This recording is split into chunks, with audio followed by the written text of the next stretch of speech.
আজকে বাচ্চাদের জন্য ঝটপট বিকালের নাস্তা বানিয়ে ফেললাম। আসসালামু আলাইকুম, সবাই কেমন আছেন? আশা করি ভালো আছেন।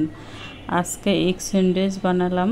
3টা ডিম নিয়ে নিলাম, আর ডিমের ভিতরে কিছু কুচি করা টমেটো দিয়ে দিয়েছি, আর সাথে পেঁয়াজ দিলাম। পেঁয়াজগুলো একবারে কুচি কুচি করে কেটে নিলাম। তারপরে কাঁচামরিচ দিয়েছি, কিছু ধনেপাতা দিলাম হালকা করে, আর তারপরে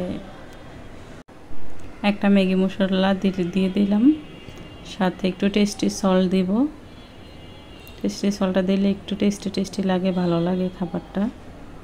আর সাদা লবণ দিয়ে দিলাম।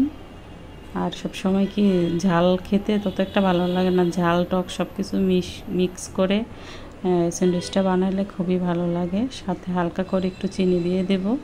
চিনিটা দিলে ঝাল টক মিষ্টি সব কিছুর ফ্লেভারটাই স্বাদটা পাওয়া যায়, এই জন্য একটু চিনি দিয়ে দিলাম, হাফ চামচ।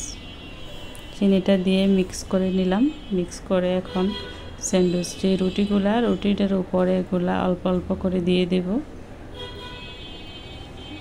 চুবাই নিলে এগুলো একটু লেগে থাকবে না, তো চামচ দিয়ে এভাবে দিয়ে দিতে হবে। চামচ দিয়ে এক সাইডে প্রথমে দিতে হবে, এক সাইডে দেওয়ার পরে প্যানের ভিতরে একটু ঘি, যদি কেউ ঘি দিয়ে খেতে চান ঘিও দিতে পারেন, আবার সাদা তেলও দিতে পারেন।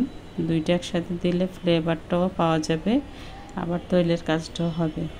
তারপরে উল্টে নিয়ে দিয়ে দিতে হবে। তারপরে আবার উপরের সাইডে দিতে হবে। উপরের সাইডে দিলে মানে এই সাইড ও পিঠ দোনো পিঠই লাগা হবে একসাথে। হালকা হাতে একটু উল্টিয়ে দিতে হবে। উল্টিয়ে দিলে আস্তে আস্তে একটু ভেজে নিতে হবে, ওই পিঠ করে। ভাজা শেষ হলে উঠিয়ে নিতে হবে। আমারটা হয়ে গেছে। তারপরে আবার দিব। এভাবে কয়েকবার করে নিলাম। বাচ্চারা আছে, বাচ্চাদের টিচার আছে, তাদের জন্য মানে বানিয়ে নিলাম।